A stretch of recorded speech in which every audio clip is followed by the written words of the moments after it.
following developments have occurred over the past 24 hours. Fighting continues in the Kharkiv direction. In the Zapadnyaya Simenovka forest, Sontsepok crews bombarded the Ukrainian armed forces with thermal beams. Preparatory measures were carried out.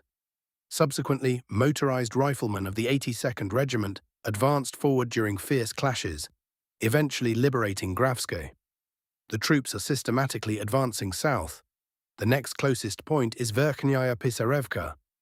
On the opposite bank of the Siversky Donets River, the enemy is also suffering regular losses.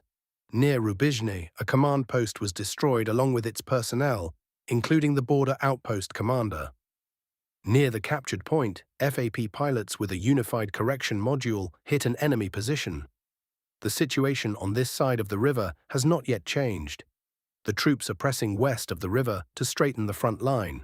Further east, near the Vovchanskia hamlets, combat groups continue to push the Ukrainian armed forces out of every building. 7 houses were captured in the past 24 hours. Further east, near Rybalkino, pilots and jet operators are continually covering Ukrainian forces in the wooded areas. This time, a Sontsepok crew was active, hitting Ukrainian armed forces positions near the southern outskirts of the village. In addition to disrupting the penetration of Ukrainian sabotage groups into the Belgorod region, UAV control centers are also being destroyed. The Ukrainian side benefits from using drones near the border for greater reach into Russian infrastructure in the neighboring region. Over the past 24 hours, the enemy has suffered over 120 casualties in this direction in the area of responsibility of the North Group. 17 UAV control centers have been destroyed. On the Novopavlovsky sector of the front, Russian troops continue to press within the village itself and encircle it from the western and eastern sides. The territory under control is expanding on the western side. Operators continue to identify and destroy enemy unmanned aerial vehicles. A UAV control point was discovered in the southwestern part of Novopavlivka. A military FPV drone destroyed it. The village is located in a lowland. The highest ground lies near its western edge. Ukrainian forces are systematically pushing out Ukrainian forces from there as well. The Ukrainian side continues to attack the approaches to Pokrovsk daily. One attempt was made at night from the Alexandrovka-Dobropasova sector.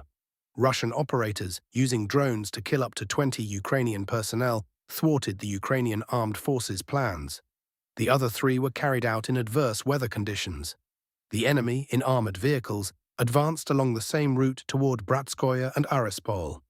These attacks were also unsuccessful for the Ukrainian side. All manpower routes were destroyed. The Far Eastern troops themselves continue to advance westward in the Rezdvianka-Komsomolskoye sector. Russian troops continue to strike Ukrainian military targets. In the Chernihiv region, gas infrastructure was hit in Gerain. A fire broke out that was visible from over 10 kilometers away. This is being done to create a temporary fuel shortage for the enemy. In the Kharkiv region, the enemy is regularly targeted in the border area of the veterinary hospital. This time, thermal bombs were fired at Ukrainian forces in a forested area from the scorching sun. The line that marks the border between the Kharkiv and Belgorod regions is being revealed. The Ukrainian armed forces regularly use drones against civilian infrastructure.